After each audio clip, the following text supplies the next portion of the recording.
শত্রু মোকাবিলায় ড্রোন প্রযুক্তির গুরুত্ব ও সক্ষমতা তুলে ধরে সেনাবাহিনীর প্রদর্শনী শুক্রবার আয়োজন করা হয় আসাম রাইফেলস মাঠে, ত্রিপুরা। এই ড্রোন ডেমো অনুষ্ঠান উপভোগ করেন মুখ্যমন্ত্রী প্রফেসর ডাক্তার মানিক সাহা। মুখ্যমন্ত্রী বলেন, ত্রিপুরা এখন প্রযুক্তিগত দিক থেকে যুদ্ধের জন্য সম্পূর্ণ প্রস্তুত।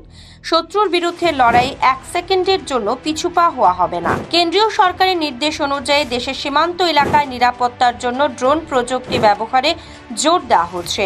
ত্রিপুরার মতো সীমান্ত এলাকা হিসেবে এর গুরুত্ব আরও বেশি। ড্রোন ব্যবহারের মাধ্যমে দ্রুত ও কার্যকর নিরাপত্তা ব্যবস্থা গড়ে তোলা হচ্ছে, যা আগামী দিনে দেশকে সশক্ত করবে বলে জানান সেনাবাহিনীর কর্মকর্তারা। তৃতীয় প্রযুক্তির এই আধুনিক যন্ত্রপাতি সীমান্ত রক্ষায় নতুন দিগন্ত খুলে দিতে সক্ষম হবে বলে আশা ব্যক্ত করা হয়েছে। আমাদের জন্য কিন্তু আনন্দের বিষয়। আমরা সবসময় চাই যে আমাদের রাজ্য বা দেশ আমাদের সুরক্ষিত থাকে।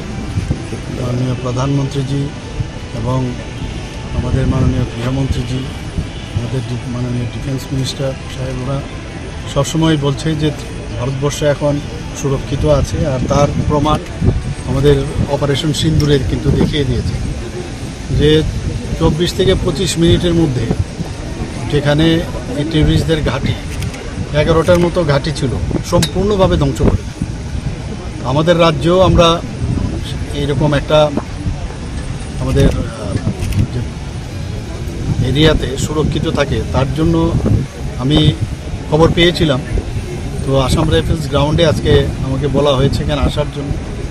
এর আগে আপনারা জানেন লেফটেন্যান্ট জেনারেল আমাদের eastern command Tiwari G, he also came along with his team. তো ওনারা বলছিলেন যে আমাদের ত্রিপুরাতেও এটা দরকার, সমস্ত রাজ্যে রাজ্যে হচ্ছে এই ধরনের। আজকাল তো টেকনোলজি এত বেশি বেড়ে গেছে, টেকনোলজি বেসড ওয়ার হবে আগামী দিনে, টেকনোলজি বেসড সুরক্ষিত থাকতে হবে।